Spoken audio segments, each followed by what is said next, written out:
Shalom, kami menyambut saudara dan juga Anda sekalian yang baru pertama kali mengikuti ibadah online di GBI Bethel. Kami berdoa agar Anda dalam keadaan yang sehat dan juga dalam lindungan Tuhan.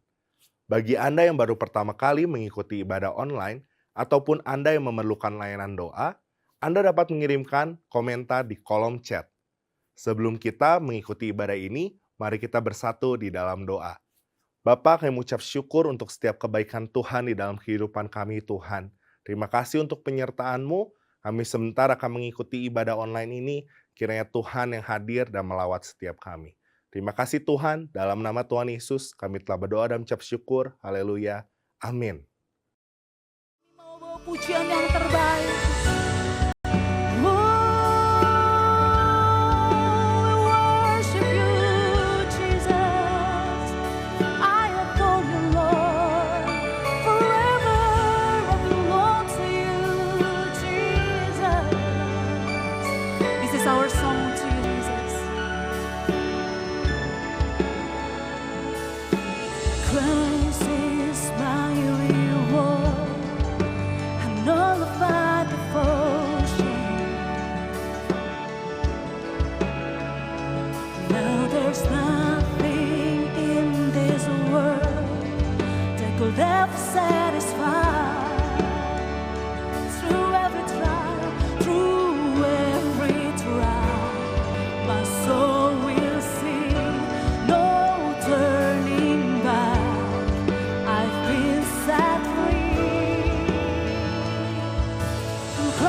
Deklarasikan di hadapan Tuhan iman kita.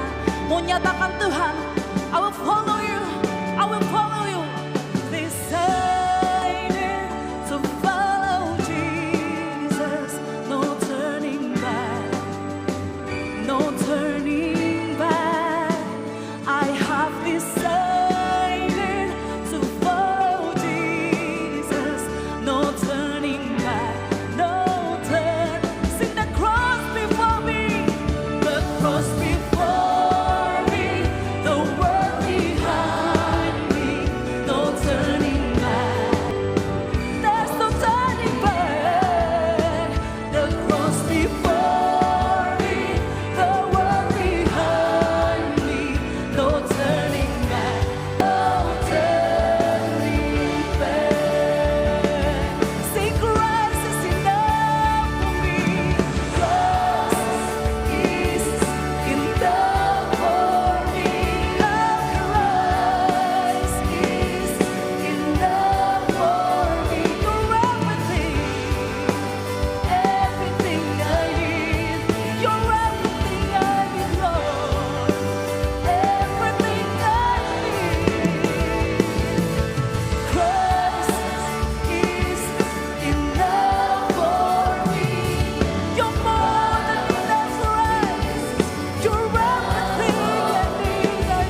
sore malam hari ini. There is no turning back. We've decided to follow you. No matter what happened. Di dalam kesesakan, di dalam sukacita kami Tuhan, kami tetap mau ikut Engkau. Karena kalau kami tidak berjalan bersama dengan Engkau, kami tahu kami akan lemah Tuhan. Kami akan gagal, tapi bersama dengan Engkau, Engkau Tuhan yang tidak pernah gagal. Engkau Tuhan yang tidak pernah lalai. Sebab itu Tuhan, kami katakan we've decided to follow you. We've decided to follow you. To follow you. To follow you. We've decided to follow you. To follow you. To follow you. Oh Jesus. Oh Jesus. We've decided to follow you. To follow you. To live for you. Forever and ever I will follow you. Oh Jesus. Oh yes. This is our decision to follow you. Oh Jesus. Hallelujah. Oh Jesus.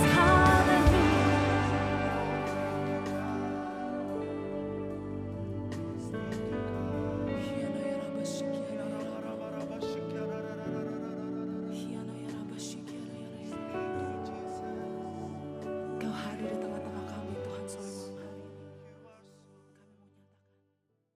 Sebelum kita mendengarkan firman Tuhan, mari kita bersatu di dalam doa. Bapa, kami mengucap syukur, kami telah menaikkan setiap syukur kami kepadamu, dan kami sebentar akan mendengarkan firman-Mu Tuhan. Kiranya Engkau yang menyertai dan memberkati, sehingga firman ini berakar kuat dalam hidup kami dan mengubahkan kami. Terima kasih Tuhan, di dalam nama Tuhan Yesus kami telah berdoa dan mengucap syukur. Haleluya. Amin.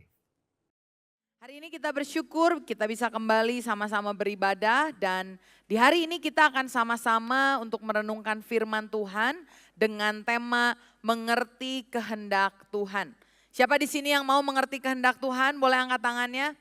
Haleluya, kita akan antusias untuk merenungkan firman Tuhan hari ini dan saya mau mengajak setiap dari kita untuk membuka Alkitab di dalam Mazmur pasalnya yang ke-25 ayat 8 sampai 9. Mazmur 25 ayat 8 sampai 9 kita baca bersama-sama 1, 2, 3.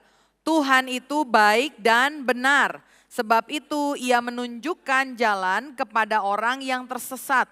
Ia membimbing orang-orang yang rendah hati menurut hukum dan ia mengajarkan jalannya kepada orang-orang yang rendah hati. Amin. Siapa yang percaya kalau Tuhan yang kita sembah adalah Tuhan yang baik dan Tuhan yang benar? Amin. Sekali lagi saya tanya, siapa yang percaya kalau Tuhan yang kita sembah adalah Tuhan yang baik dan yang benar? Amin. Kita lihat bahwa Tuhan, firman Tuhan bilang menunjukkan jalan kepada orang yang tersesat, membimbing orang-orang yang rendah hati, mengajarkan jalan kepada orang yang rendah hati. Seringkali kalau kita berbicara soal kehendak Tuhan, kayaknya ini berbicara tentang sesuatu yang ngawang. Sesuatu yang kayaknya terlalu rohani untuk bisa saya mengerti. Tapi hari ini saya rindu setiap dari kita punya paradigma yang baru. Cara pandang yang baru. Karena Tuhan kita yang baik dan yang benar adalah Tuhan yang peduli. Dan Tuhan yang mau menunjukkan kehendaknya dalam kehidupan kita. Saya ingat di tahun 2021 saya beli satu buah vacuum cleaner dan sebelum beli saya udah tanya ke teman-teman saya, kira-kira merek vacuum ini bagus atau enggak. Teman saya bilang ini bagus, tahan lama karena dia sudah punya bertahun-tahun. Akhirnya setelah ngobrol dengan suami, kita memutuskan kita mau beli vacuum cleaner merek tersebut. Tapi ketika telah dicoba beberapa bulan, vacuum cleaner yang harusnya bertahan beberapa tahun ini tiba-tiba rusak. Waktu mau dipakai tidak ada tanda apa-apa, tiba-tiba mati dan harus dicas. Saya coba beberapa kali dan hal yang sama terjadi. Akhirnya karena masih garansi, saya videokan, saya kirim ke WA service center. Dan ternyata orang service centernya bilang, Bu ini kemungkinan besar baterainya drop. Harus dibawa ke service center kami dan akhirnya saya bawa ke sana. Ketika saya bawa alat ini di pikiran saya tuh agak ngedumel saudara. Saya bilang, loh kan harusnya ini bertahan beberapa tahun. Ini kan merek yang bagus. Kok baru beberapa bulan aja udah rusak seperti ini. Mana harus dibawa ke service center. Aduh merepotkan sekali. Ketika saya ketemu sama mbak yang jaga service center, saya tanya, emang yang kayak gini tuh sering terjadi ya? Kan saya lihat reviewnya bagus. Lalu ibu ini bilang, oh bu sebenarnya yang gini tuh gak sering, cuman ini biasa terjadi sama orang-orang yang kalau ngecas, vakum cleanernya ini harus dicas, yang kalau dicas itu selalu kelamaan, lebih daripada 4 sampai 6 jam. Lalu orang ini bilang, ibu baca kan manual booknya, di bukunya tuh ditulis, kalau mau ngecas itu 4 sampai 6 jam yang baik, jangan lebih karena nanti cepet jebol. Saya senyum-senyum malu kucing karena saya jujur nggak baca alat buku vakum cleaner itu ya. Saya langsung pakai karena udah sering lihat review, oh udah tahu caranya, saya colokan, saya langsung pakai. Nggak pernah sama sekali saya baca manual booknya. Tapi ketika setelah dibenarkan, akhirnya saya sekarang beli alat kecil yang kalau dimasukkan ke listrik itu bisa di-set. Setelah 6 jam itu putus sendiri. Dan puji Tuhan sudah hampir 2 tahun vakum cleaner ini berjalan dengan baik. Ini berbicara soal vakum cleaner yang harusnya long lasting, yang harusnya kehidupan si vakum ini berguna lebih lama. Tapi karena saya salah pakai, saya nggak baca manual booknya, vakum cleanernya rusak dan perlu diganti. Kalau Bapak Ibu di sini punya baju, seringkali baju kita ada yang kendor atau mungkin cepat warnanya pudar. Seringkali mungkin karena kita juga nggak pernah baca tuh tagnya. Kalau di baju kita tuh di dalamnya suka ada tag, dia kasih tahu ini boleh di dry clean, ini nggak boleh di dry clean. Ini harus dicuci tangan, ini bisa pakai mesin cuci tapi temperature-nya low. Ini kalau dijemur harus bagian dalam ngadep keluar dan sebagainya. Kalau Bapak Ibu mengikuti petunjuk dari penggunaan baju tersebut, saya rasa baju kita akan bisa dipakai lebih lama. Seringkali dalam kehidupan kita, kita juga menangani hidup kita tanpa pernah tanya ke produsennya.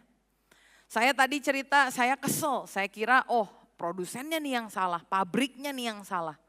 Tapi ternyata saya yang salah. Tahukah saudara bahwa Anda diciptakan, saudara diciptakan oleh pabrik yang luar biasa.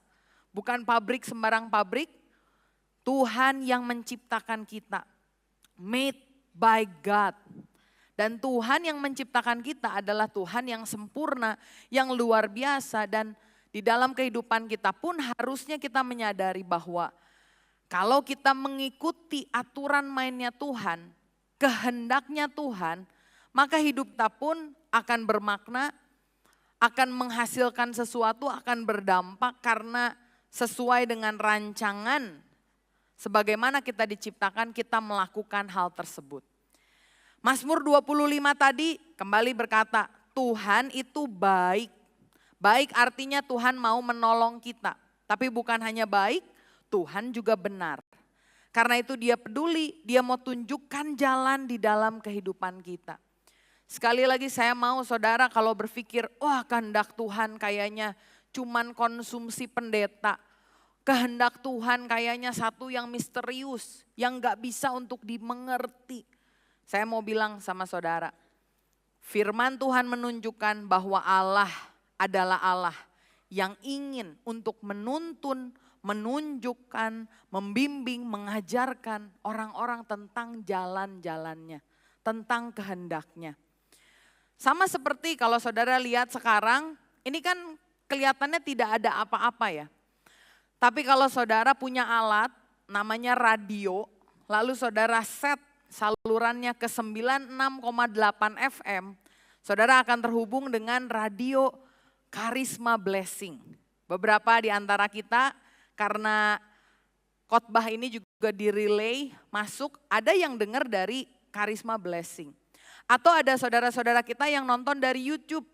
Dari sekian banyak channel, kalau dia tune in, menyelaraskan kepada YouTube GBI Bethel, maka dia akan bisa melihat khotbah ini. Ternyata Rasul Paulus berkata, Tuhan itu menunjukkan kehendaknya, tapi di sisi lain kita pun harus berusaha untuk mengerti kehendak Allah. Karena kalau kita tidak berusaha, tidak menangkap, tidak menyelaraskan, jatuhnya sama seperti kita sekarang yang nggak lagi dengerin radio, yang nggak lagi dengerin YouTube. Gelombang boleh ada, tapi kita nggak bisa tangkap. Di dalam Efesus 5 ayat 15 sampai 17 firman Tuhan bilang, karena itu perhatikanlah dengan saksama bagaimana kamu hidup. Jangan seperti orang bebal, tetapi seperti orang arif. Dan pergunakan waktu yang ada karena hari-hari ini adalah jahat. Sebab itu janganlah kamu bodoh, tetapi usahakanlah supaya kamu mengerti kehendak Tuhan. Di akhir zaman ini orang-orang pinter-pinter. Semua bidang itu naik tingkat. Transportasi yang harusnya ditempuh 3-4 jam, sekarang 30 menit naik kereta cepat bisa. Esai paper yang harus dikerjakan berminggu-minggu, sekarang dengan AI. Tinggal masukin prompt langsung keluar. Segala sesuatu, medical, kedokteran itu semua sudah serba canggih. Kalau dulu di operasi sesar, wah orang pada takut, recovery-nya lama. Tapi kemarin ada kenalan yang baru operasi sesar, besoknya sudah pulang. Beberapa hari sudah biasa lagi. Di dalam akhir zaman ini orang makin pintar. Tapi Rasul Paulus bilang bahwa orang yang bodoh itu bukan yang tidak punya pengetahuan, tetapi orang yang tidak mengerti kehendak Tuhan. Karena di tengah zaman yang serba canggih ini, kalau saudara nggak mengenal Tuhan, kebejatan saudara itu bisa berkali-kali lipat. Kalau dulu mau ngelakuin dosa, mau nonton film, blue film, susah. Beberapa waktu yang lalu leader-leader yang melayani anak kaum muda itu saling cerita, wah anak sekarang kalau ngelihat film porno tuh gampang banget karena di HP aja udah ada. Coba zaman kita dulu, banyak hal yang harus dikerjakan. Kalau mau minjem harus tahu minjemnya di mana, kesananya kapan. Kalau udah berhasil minjem, setelnya gimana. Wah kayaknya susah, tapi zaman sekarang dengan kecanggihan teknologi bisa diakses lewat handphone saudara. Jadi kita lihat kalau orang-orang dengan teknologi tanpa mengetahui kehendak Tuhan bisa semakin bejat. Baru-baru kemarin ada orang yang ketahuan selingkuh. Selingkuhnya di aplikasi untuk order ojek online. Saya sampai kaget saudara, oh emang bisa ya chatting di situ. Lalu saya buka baru ngeh, oh iya ternyata bisa ya. Sampai segitunya kepikiran. Tapi kalau kita mengusahakan untuk kita mengerti kehendak Tuhan, maka hidup kita akan dipimpin oleh Tuhan. Secanggih apapun teknologi, kalau kita pegang kebenaran, hidup kita bisa benar, amin. Di dalam kehidupan kita ada 4 suara, saudara boleh cek. Yang pertama adalah suara iblis. Di dalam suara iblis terkandung kehendak iblis yang jahat.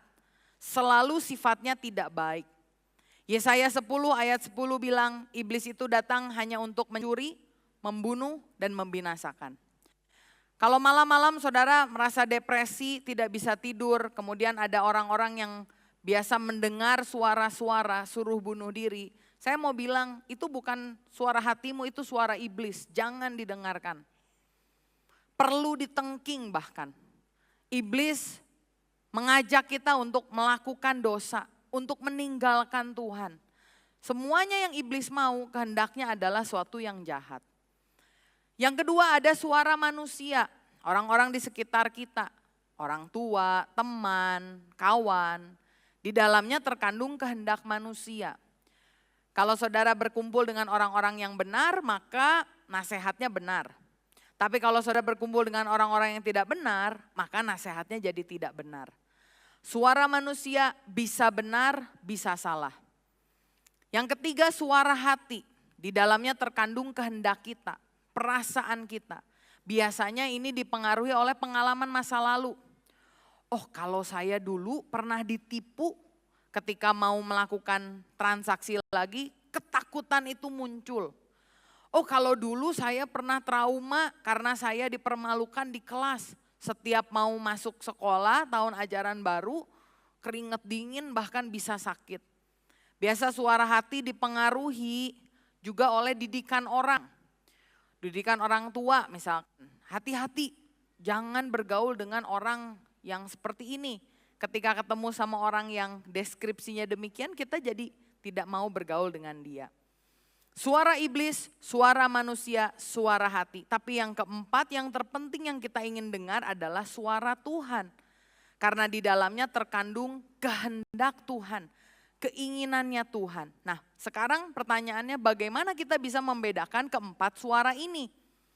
Firman Tuhan berkata di dalam Roma pasal 12 ayat 2. Rasul Paulus bilang janganlah kamu menjadi serupa dengan dunia ini. Tetapi berubahlah oleh pembaharuan budimu. Sehingga kamu dapat membedakan mana kehendak Allah, apa yang baik, yang berkenan kepada Allah dan yang sempurna. Untuk bisa membedakan empat suara itu, Rasul Paulus bilang engkau harus berubah oleh pembaharuan budimu. Pemikiranmu harus diubahkan. Kata berubah lewat pembaharuan budi dalam bahasa Yunaninya adalah metanoia. Saking pentingnya kata ini, orang yang bertobat itu dianggap bertobat bukan hanya ketika dia mengubah perbuatannya, tetapi begitu dia berubah pikirannya, karena orang yang diubahkan pikirannya, perbuatannya pun akan ikut berubah. Seringkali dalam kehidupan kita jadi nggak bisa dengar suara yang keempat, karena kita terlalu mendengar suara yang pertama, yang kedua, dan yang ketiga. Dan hukumnya sama. Kalau saudara sekarang dengar suara saya, maka suara-suara yang lain, mungkin yang dengar dari radio, sebetulnya ada. Suara-suara mobil, klakson, atau di sini ada suara anak kecil, ada suara AC. Tapi kalau saudara fokus kepada suara saya, suara yang lain tidak terdengar. Sebaliknya kalau saudara fokus dengan suara anak kecil, suara AC, getaran handphone, atau mungkin klakson, maka suara saya akan memudar. Nah karena itu ketika kita mau mendengar suara Tuhan, kita harus memastikan bahwa apa yang kita lakukan, yang kita pikirkan itu selaras, in tune, selaras dengan apa yang Tuhan mau. Seringkali orang bukannya tidak tahu apa kehendak Tuhan, tapi enggak mau melakukan. Pernah dengar ada seorang pemuda yang ditantang untuk kasih sumbangan buat gereja. Dia bilang, oke lah Tuhan saya mau kasih, tapi jumlahnya berapa ya? Dia bingung. Lalu dia bilang gini, Tuhan biar kehendakmu yang jadi.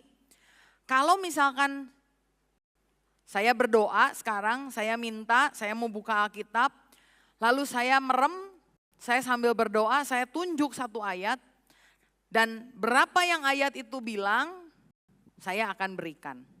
Lalu dia lakukan, dia tutup mata, sambil deg-degan, dia bilang Tuhan jangan minta banyak-banyak dong. Tapi akhirnya dia buka, dan dia tunjuk ayatnya. Begitu dia melek, dia buka Matius 19 ayat 21. Apa ayatnya? Jualah seluruh harta milikmu dan bagikanlah kepada orang miskin. Waduh dia kaget, Tuhan masa semuanya diminta? Tapi dengan hikmat dia bilang gini, Tuhan jangan bercandalah. Tadi kan saya bilang untuk sumbangan gereja, ini dibilang untuk orang miskin. Oh salah ini Tuhan, salah arah nih. Yuk kita doa lagi ya. Ini buat sumbangan gereja ya Tuhan, ingat ya. Lalu dia berdoa lagi dan dia bilang Tuhan saya mau buka ayat nanti saya tunjuk. Yang saya tunjuk saya mau kasih sama Tuhan. Dia buka, begitu ditunjuk Maleakhi 3 ayat 10. Isinya apa? Bawalah seluruh persembahan persepuluhan ke dalam perbendaharaan. Wah dia bahagia, lumayan dari diminta 100% jadi 10% sekarang. Aman 90%-nya. Tapi apa dia kasih? Ketika dia mau kasih dia hitung-hitung, aduh kok masih gede ya. Ya udah kita coba ingat-ingat lagi. Oh saya tahu, di dalam perjanjian lama ada seorang nabi Tuhan, ketika dia memberikan persembahan kepada Tuhan, dia bilang Tuhan bakarlah persembahan ini dari api dari langit Tuhan. Akhirnya dia datang ke lapangan, dia taruh dompetnya dan dia bilang gini, Tuhan jikalau ini layak di hadapanmu, silakan kau ambil seberapa yang kau mau dengan cara engkau mengirimkan api dari sorga. Dia tunggu 5 menit apinya gak datang, 10 menit apinya gak datang. Jadi dia menyimpulkan, oh berarti Tuhan gak membutuhkan uang saya. Wah puji Tuhan. Seringkali dalam hidup kita, bukannya kita gak tahu kehendak Tuhan itu apa. Kita tuh tahu, tetapi seringkali kita tidak mau melakukannya. Saya mau tanya sama saudara, Adam sama Hawa itu kan makan dari pohon yang dilarang Tuhan ya. Dia tahu gak bahwa dia itu boleh makan yang lain kecuali yang ini? Tahu, Tuhan udah kasih tahu belum? Tuhan itu adil loh saudara. Permainannya istilahnya kalau dalam game aturannya udah dikasih dulu. Tapi tetap aja dilanggar sama Adam dan Hawa.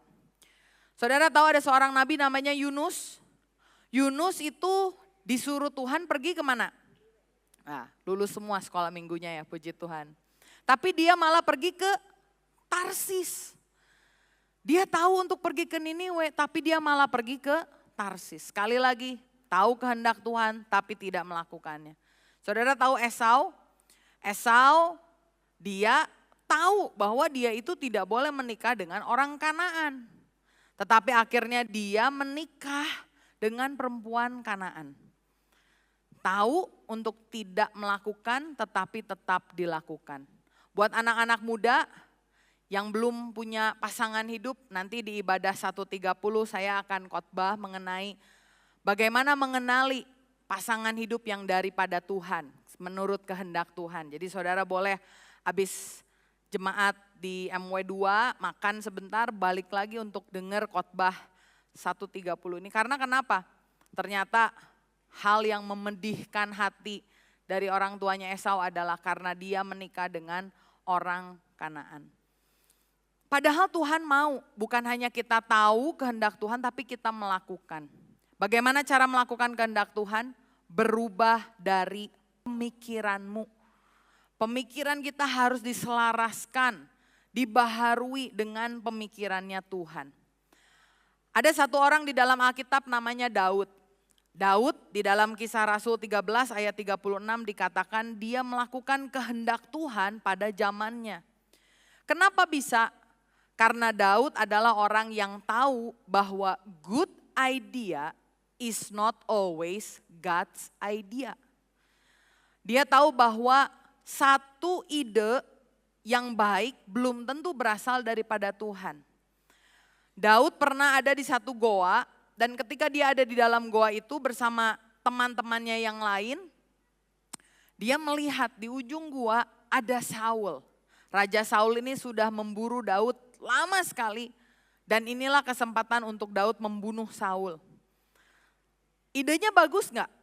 Kalau Daud membunuh Saul saat itu juga berarti Saul tidak bisa lagi ngejar-ngejar Daud. Bahkan karena Daud kan sudah diurapi.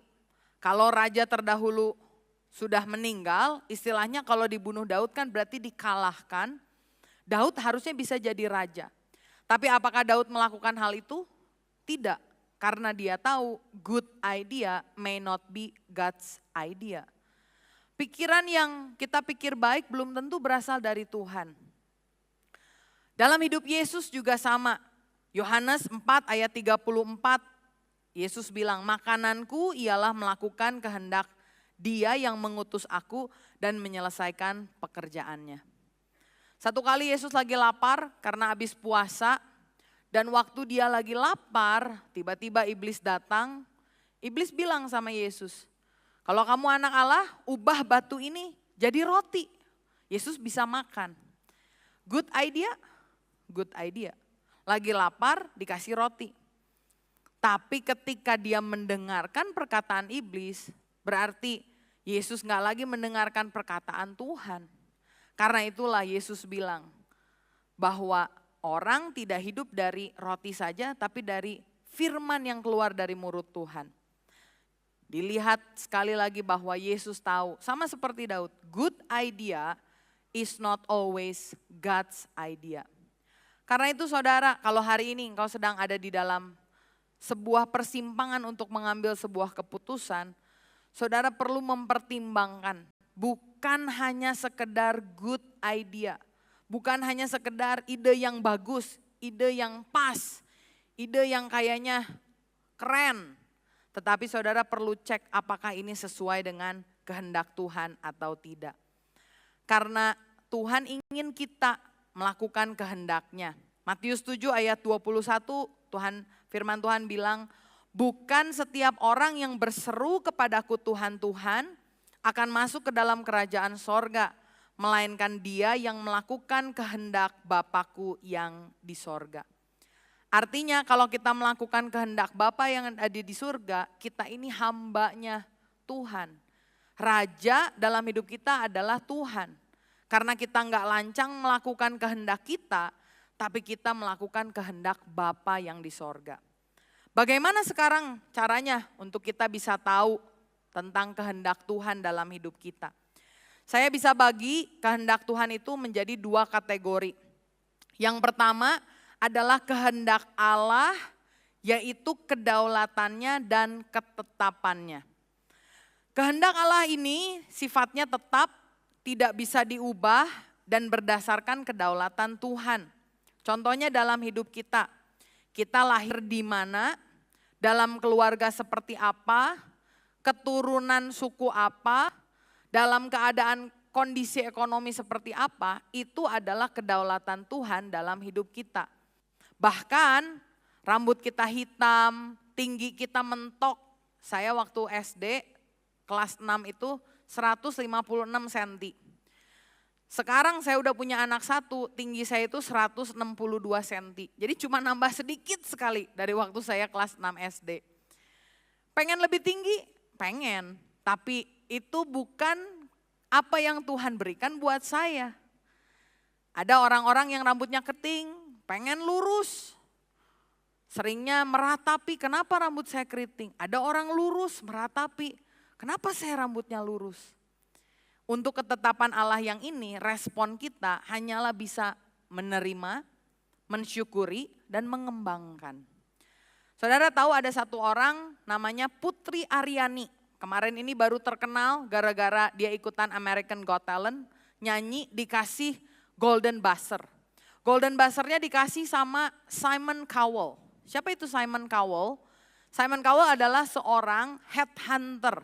Jadi dia ini orang yang bisa tahu keahlian orang dan dia seringkali membuat grup band. Salah satu grup band terkenal yang dia buat itu namanya One Direction. Nah itu buatan Simon Cowell.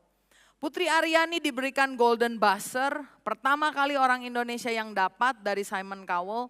Dan yang menarik adalah Putri Aryani ini seorang yang buta. Semenjak dari kecil dia tidak bisa melihat.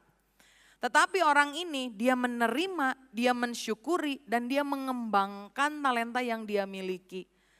Sampai dia pernah bilang bahwa mungkin Putri tidak akan bisa melihat orang. Tetapi saya berharap satu kali orang bisa melihat siapa itu Putri. Dan itu terjadi. Sampai diundang ke Istana Negara, ketemu Menteri Pendidikan dan hal-hal baik lain yang dia dapatkan. Terutama dia menjadi dampak buat orang-orang yang punya kebutuhan khusus. Sehingga terdorong, yang punya disabilitas, terdorong melihat Putri Aryani. Ini orang belum kenal Tuhan Yesus, tapi hidupnya telah berdampak. Orang yang menerima, mensyukuri, mengembangkan kedaulatan Tuhan dalam hidupnya dan mengenal Yesus, dampaknya lebih luar biasa lagi. Namanya siapa? Nick Vujicic. Saudara tahu, tidak punya tangan, tidak punya kaki, tapi dia menerima, dia mensyukuri, dia mengembangkan. Nick tidak bisa berjalan, Nick tidak bisa memegang mic, tapi dia bisa berbicara. Dan Nick sekarang diketahui menjadi salah satu motivator terbaik di dunia. Dia pergi dari satu sekolah ke sekolah yang lain, menyemangati anak-anak muda. Banyak orang yang mau bunuh diri, jadi nggak bunuh diri karena apa yang dia bagikan. Sebagaimanapun kita, meskipun kita tidak suka dengan keadaan kita. Kita bertanya, kenapa saya lahir di sini? Kenapa saya seperti ini? Tapi ketahuilah, kehendak Tuhan adalah yang terbaik. Amin. Kalau kita bisa menerima, mensyukuri dan mengembangkan, kita percaya Tuhan bisa pakai itu untuk menjadi kemuliaan Tuhan. Amin. Yang kedua, kehendak Allah. Kalau yang pertama ini kedaulatannya. Yang kedua, kehendak Allah saya kategorikan yaitu hasrat dan kerinduannya. Kalau kita lihat kehendak Allah yang ini bisa dibagi menjadi dua lagi. Yang pertama yang umum, artinya untuk semua orang. Dan yang kedua yang spesifik. Untuk yang umum, bagaimana kita bisa tahu kerinduan, hasrat dari Tuhan? Caranya adalah saat kita baca Alkitab.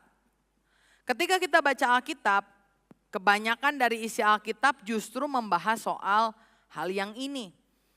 Misalkan di dalam Kolose 2 ayat 6. Firman Tuhan berkata, kamu telah menerima Kristus, Yesus Tuhan kita. Karena itu hendaklah hidupmu tetap di dalam Dia. Jadi buat semua orang, Tuhan ingin saudara terima Yesus dan saudara tetap tinggal di dalam Dia. Matius 22 ayat 37 sampai 40. Jawab Yesus kepadanya, kasihilah Tuhan Allahmu dengan segenap hatimu dan dengan segenap jiwamu dan dengan segenap akal budimu. Itulah hukum yang terutama dan yang pertama. Dan hukum yang kedua yang sama dengan itu ialah kasihilah sesamamu manusia seperti dirimu sendiri. Jadi setiap dari kita terpanggil Allah ingin kita mengasihi Dia dan mengasihi sesama. Semua itu yang diinginkan untuk semua orang. Kemudian contoh lain, Matius 28 ayat 19 sampai 20. Karena itu pergilah, jadikanlah semua bangsa muridku dan baptislah mereka dalam nama Bapa dan Anak dan Roh Kudus. Dan ajarlah mereka melakukan segala sesuatu yang telah kuperintahkan kepadamu. Setiap dari kita terpanggil, Tuhan ingin, Tuhan rindu, hasrat Tuhan adalah untuk kita memberitakan Injil. 1 Tesalonika 4 ayat yang ketiga, contoh yang terakhir. Karena inilah kehendak Allah pengudusanmu, yaitu supaya kamu menjauhi percabulan.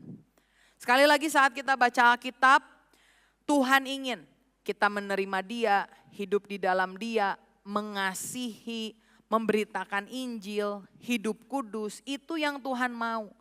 Masih ada banyak lagi hal-hal yang kalau saudara baca dalam Alkitab, saudara temukan itu yang Tuhan mau saudara kerjakan dalam hidupmu.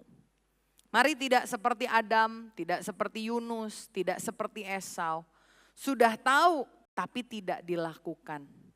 Hari ini saudara diingatkan lagi, setiap firman yang saudara pernah baca itu merupakan kehendak Tuhan dalam hidupmu dan saudara harus pergi untuk melakukannya. Amin. Tapi bukan hanya yang umum. Saya lihat Tuhan juga punya kehendak, kerinduan, keinginan, rencana, maksud yang spesifik buat setiap dari kita. Kenapa saya bisa bilang gitu? Karena kalau saudara lihat ke kanan kiri, setiap dari kita diciptakan berbeda-beda. Personalitinya beda, karakternya berbeda, pembawaannya berbeda, gayanya berbeda. Kalau Tuhan hanya punya maksud yang sama untuk semua orang dan tidak ada yang spesifik, kenapa Tuhan menciptakan orang dengan berbeda-beda? Kalau saya jadi Tuhan, saya buat aja pabrik manusia cetakannya sama, yang itu doang. Tapi kita lihat Tuhan punya rencana yang spesifik bagi setiap orang. Di dalam Alkitab kita lihat Rasul Paulus terpanggil untuk memberitakan Injil kepada orang-orang non-Yahudi. Sementara Petrus diutus untuk memberitakan Injil kepada orang-orang Yahudi. Secara umum dua-duanya memberitakan Injil. Tetapi secara spesifik ada satu yang diutus ke orang-orang non-Yahudi, ada satu yang diutus ke bangsa-bangsa Yahudi. Saya percaya setiap dari kita harus menginjil, harus mengasihi. Tapi secara spesifik Tuhan telah siapkan ladangnya. Mungkin buat saudara, saudara ada yang melayani di marketplace. Bukan berarti saudara nggak boleh melayani yang lain, tidak. Tapi saudara bisa fokus, memang terpanggil, dirancang khusus oleh Tuhan untuk pergi ke sana. Ada orang-orang yang punya hati melayani, mengasihi orang-orang yang single parent. Orang yang mungkin ditinggal suaminya, ditinggal istrinya, harus membesarkan anaknya. Secara spesifik terpanggil ke sana. Ada orang yang terpanggil untuk orang-orang yang berkebutuhan khusus. Ada yang fokus ke sana. Karena itu setiap dari kita, ketahuilah saudara, kita diciptakan berbeda-beda. Dan Tuhan punya hal yang spesifik yang Dia ingin saudara kerjakan. Karena itu ketika kita memilih sesuatu dalam pekerjaan, dalam keluarga, saudara harus doa sama Tuhan, minta untuk mengetahui hasrat dan keinginan Tuhan untuk saudara secara spesifik. Firman Tuhan di dalam Kolose 1 ayat 9 bilang, sebab itu sewaktu kami mendengarnya, kami tiada berhenti-henti berdoa untuk kamu. Kami meminta supaya kamu menerima segala hikmat dan pengertian yang benar untuk mengetahui kehendak Tuhan dengan sempurna. Ayat firman ini bilang, kalau kamu mau mengetahui kehendak Tuhan yang sempurna, kamu harus menerima hikmat dan pengertian yang benar. Kalau saudara lihat di Kolose, zaman itu ada satu bidat pengajaran sesat namanya Gnostik. Gnostik ini percaya kalau orang mau menemukan kehendak Tuhan, mau tahu tentang rahasia ilahi, dia harus menemukan apa yang disebut sebagai satu sofia, pencerahan yang diberikan lewat ritual-ritual agama yang dilakukan. Tapi Rasul Paulus bilang bahwa bukan hikmat itu yang dibutuhkan, tetapi yang dibutuhkan adalah hikmat ilahi, pengertian yang benar. Kalau saudara hari ini lagi sedang memutuskan satu pekerjaan, masa depanmu, ada keputusan yang harus diambil, saya berdoa saudara minta hikmat dari Roh Kudus. Tuhan sendiri yang akan memberikan kepada kita pengertian yang benar tentang apa yang harus kita pilih. Kalau saudara bilang, aduh tapi saya kayaknya gak punya hikmat, gimana ya? Yakobus 1 ayat 5 bilang, tetapi apabila di antara kamu ada yang kekurangan hikmat, hendaklah ia memintakannya kepada Allah yang memberikan kepada semua orang dengan murah hati. Untuk membedakan suara iblis, suara manusia, suara hati, suara Tuhan, ini perlu hikmat. Saudara doa minta Roh Kudus memberikan hikmat sehingga dengan berbagai cara saudara mendapatkan peneguhan demi peneguhan untuk bisa berjalan bersama dengan Tuhan dalam kehendaknya. Tapi selain melalui hikmat ilahi, ternyata di Kolose 1 ayat 9 ada beberapa prinsip firman yang saudara bisa lakukan juga. Karena ternyata kehendak Tuhan diberikan sama saudara itu bukan untuk dianggurin. Kalau kita baca ayatnya Kolose 1 ayat 9, tadi dikatakan sebab itu sejak waktu kami mendengarnya, kami tiada berhenti-henti berdoa untuk kamu.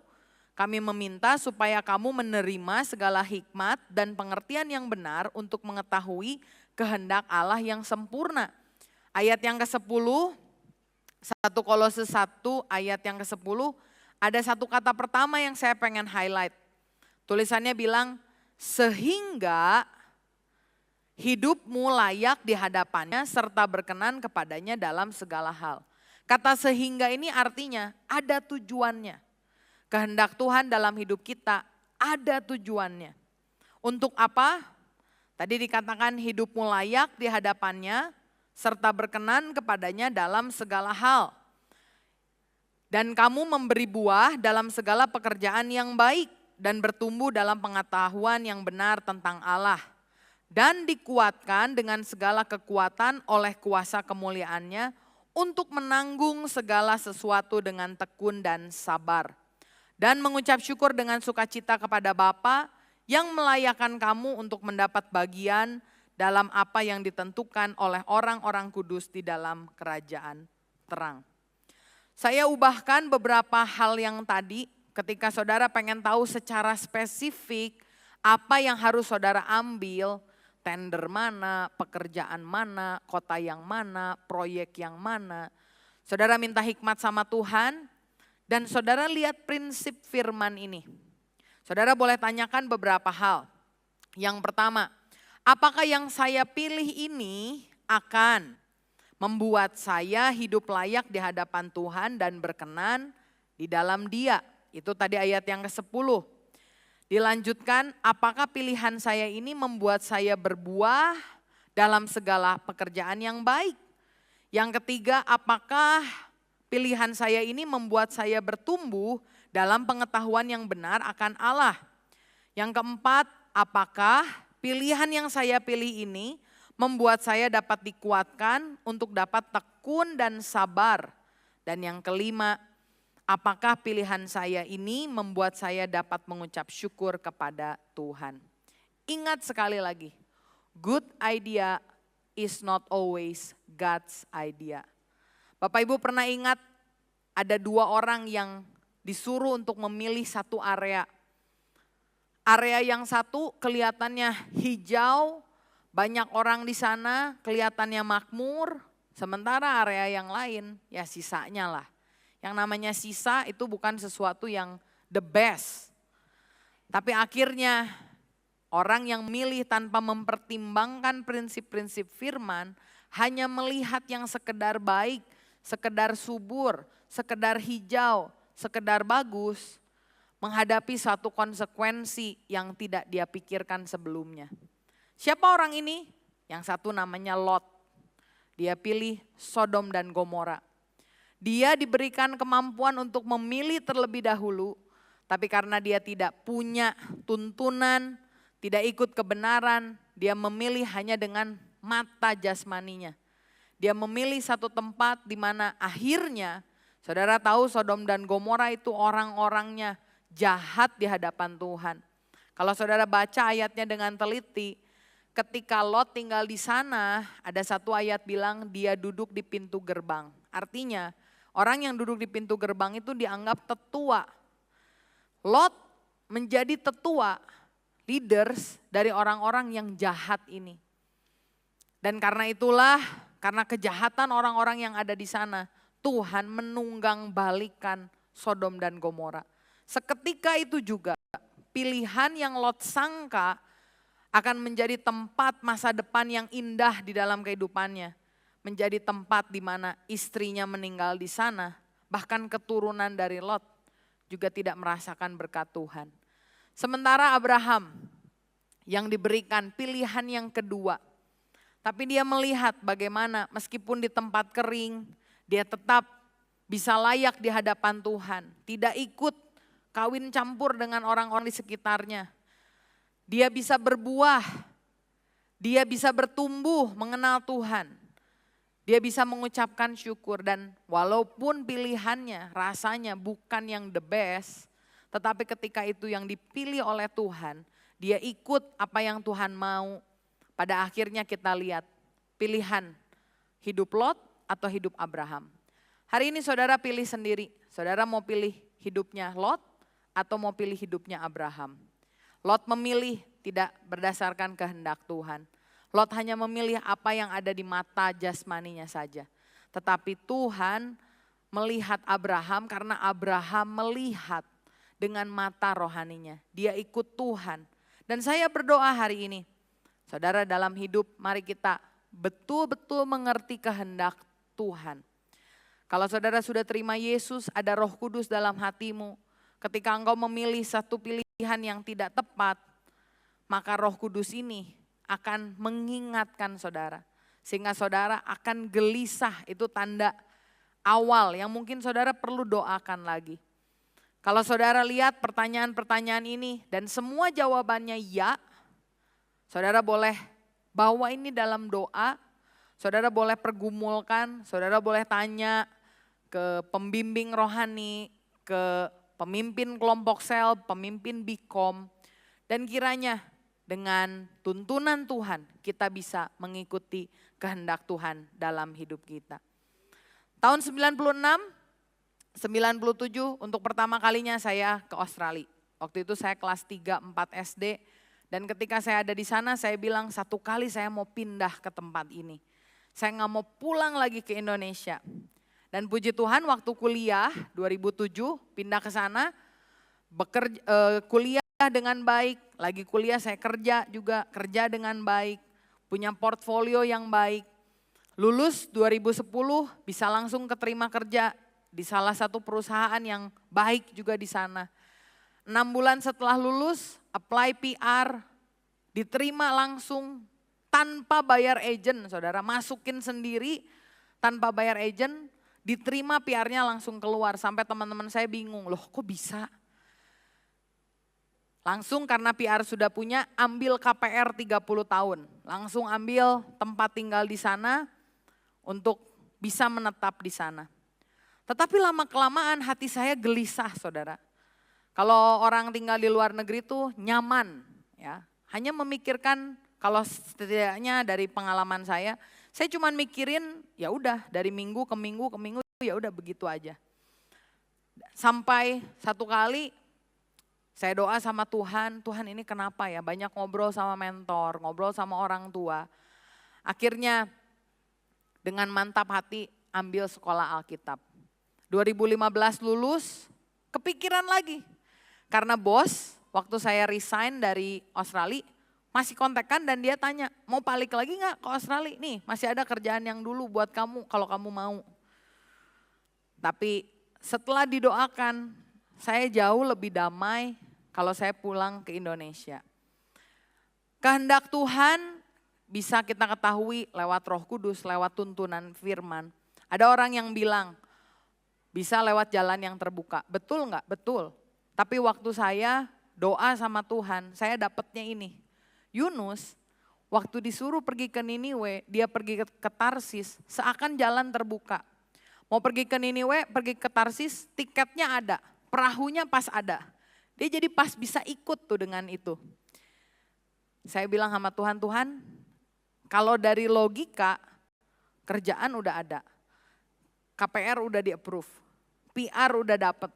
Harusnya sih udah oke nih ya di sini. Tapi hati terus gelisah. Dan saya bilang sama Tuhan, Tuhan dimanapun saya tinggal, kalau itu bukan di dalam kehendak-Mu, saya gak akan bisa tenang. Akhirnya saya pulang ke Indonesia dengan banyak pergumulan, saudara.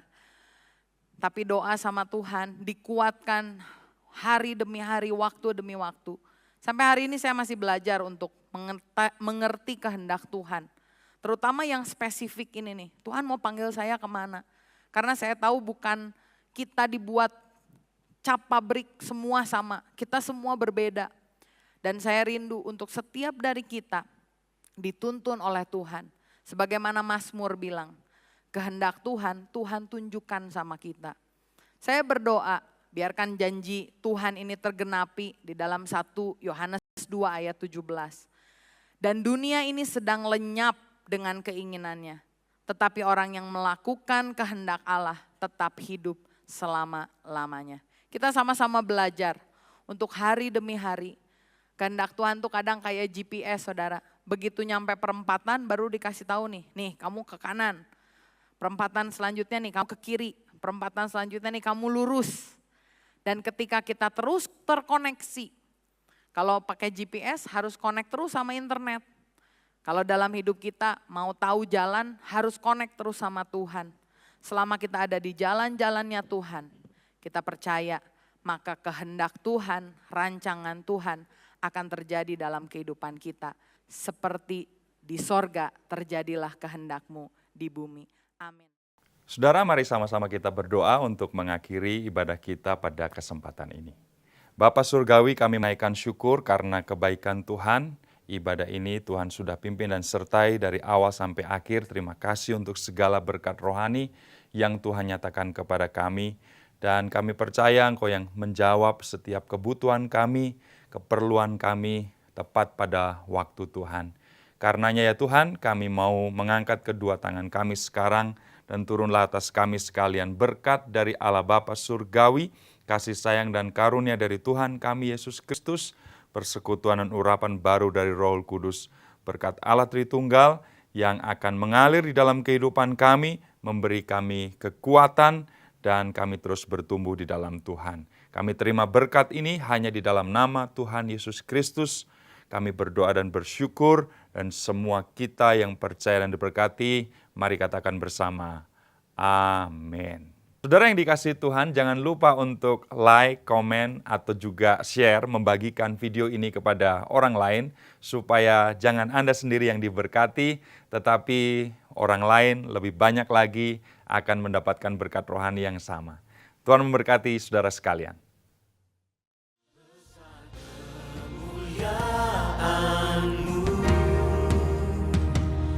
Kau limpahkan bagiku, mataku tertuju padamu, Yesus.